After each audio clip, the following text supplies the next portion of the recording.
بریم با هم این لباس رو ریدیزاین کنیم. سلام، من محمود هستم و به کانال محمودی خوش آمدید.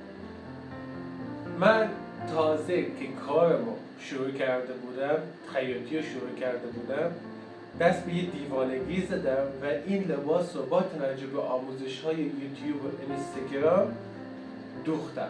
حتی با الگوی آماده، خودم الگو کشیشو نکرده بودم و الان که نگاه میکنم کلی دوخت بد داره، کلی کثیفی داره و دیزاین جالبی نداره، بعضی جایگاهاش خراب شده و قراره اونو ریدیزاین بکنیم و به یه طرح جذاب و شیک و باحال درش بیاریم. یه دامن کلوش داره، کلی تور داریم.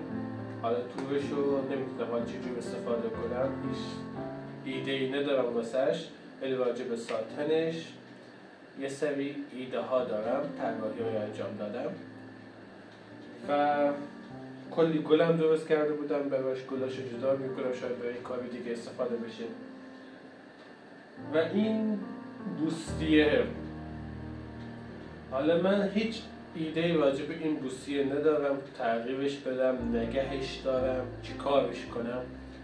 احتمال زیاد من اینو ترمیم کنم، یعنی دوباره کانال کشی بشه، چیزایی که مثلا کلا باز کاملش کنه، از سر نو دوخ بزنم این بوستیه‌شو و ببینیم به چه صورت پیش میاد.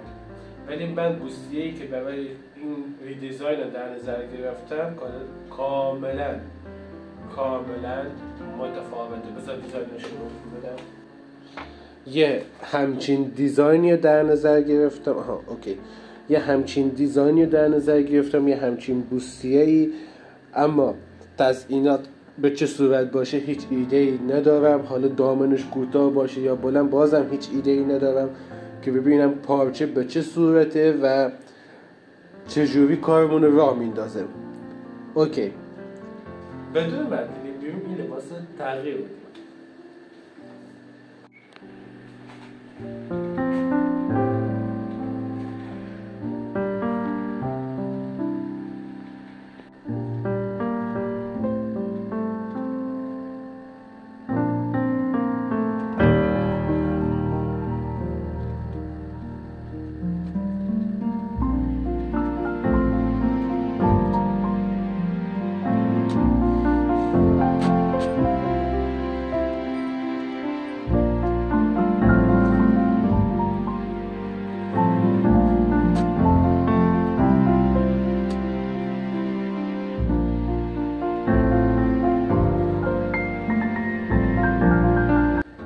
چرا باید دوخت‌ها اینقدر ریز زده باشه که به سختی بشه باز کرد؟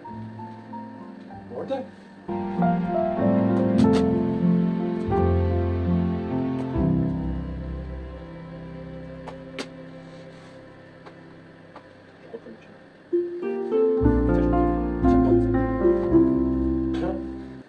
زانفیکس گذاشته ولی زانفیکسش آب نشده، همونجوری مونده. بابا ببینید این بالاتنمه، همونجور که میدونید خودکار کشیدم، خودکار جهت علامت زدن نصب دامن و یه دامن آستوی کوچیک واسش درست کرده بودم، دامن اصلی و اون حجم از تورم استفاده شده بوده داخلش و اینا رو در دسترس داریم.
چسب تمام کردم و الان ساعت ببینم یه لحظه 12:50 ظهره و همه جا تعطیله و نمیتونم برم خرید. باید تا بعد از ظهر صبر کنم تا خرازی اینا باز بشه برم خرید کنم. هم لای چسب باید بگیرم و هم چند چیز دیگه. اون موقع یکم استراحت کنم و یه سری کارهای کوچولو موچولوی کار انجام بدم و بقیه ویدیو رو با هم دیگه انجام میدیم. خب الان ساعت 7:30 شبه و من رفتم خرازی لای پرشین گرفتم برای کارم و یه دفتر برای برنامه‌ریزی اینا و نخ رو کار بهت نشونتون بدم کجا گذاشتم. و نخ رو کار گرفتم. برای این کارم نیست، برای یه کار دیگه است که میخوام یه تکنیک پارچه سازی انجام بدم. منتظر ویدیوش باشید حتما که نخ جالبیه، حالت ابریشمی داره، تا حالا استفاده نکردم. نخ باحالیه و حالت ابریشمی طور داره. البته پلیستر فکر کنم ببینم. آره 100% پلیستره و تا حالا استفاده نکردم. میخوام برای یه تکنیک پارچه سازی استفاده کنم. منتظر ویدیوش باشید حتما و ببین بقیه لای کوبی رو انجام بدیم که دیر شده واقعا. یه حمام رفتم، حمام هنوز خیسه، دیر شده و دوخت بالاتنه رو بوستی رو انجام میدیم و دامنم به همین صورت و تزیینات انجام میدیم. من تصمیممو که گرفتم میخوام از مهره و کریستال های قرمز رنگ استفاده کنم که با رنگ سفید محشر میشه، ولی متاسفانه خرازی مهره قرمز نداشت و من باید سفارش بدم که حدودش 1 هفته طول میکشه که به دستم برسه. و از موجودی هم که میخوام بهتون بگم رنگ قرمزشو ندارم، مهره کریستال رنگ قرمزو ندارم. حالا ببینیم به چه صورت میشه. یا سفارش میدم که ویدیوی تزیینات و تکنیک آموزشش رو توی ویدیو دیگه بهتون میگم و یا طوری دیگه استفاده میکنم، دیزاین دیگه استفاده میکنم و تصمیم خواهیم گرفت.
ممنونم که تا اینجای ویدیو همراه من بودید. اگه ویدیو رو دوست داشتید میتونید لایک کنید، کامنت بذارید، منو سابسکرایب کنید که بهم خیلی انرژی میده و اگه مطلب خاصی مد نظرتون بود توی کامنت ها بهم بگید تا ویدیوشو براتون بسازم. بریم با هم ادامه رو ببینیم.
خب من تمام درس‌ها به فنردوزی کردم، قسمت وسط و این قسمت اینجوری فنر دوختم.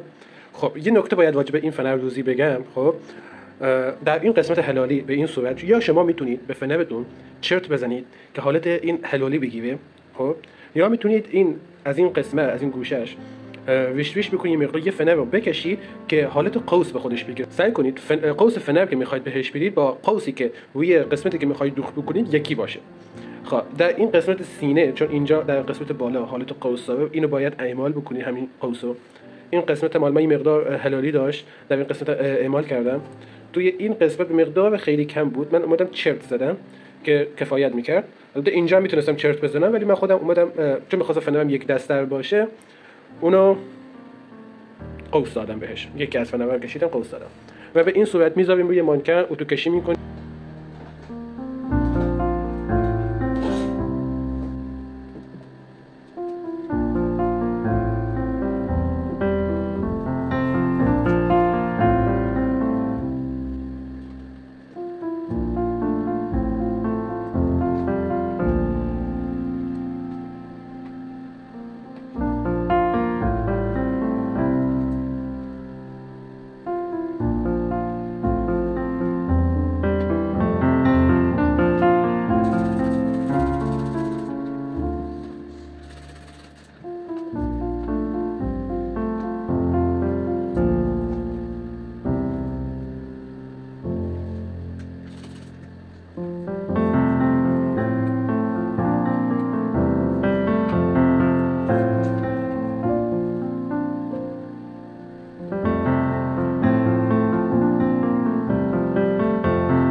خب عزیزان دلم،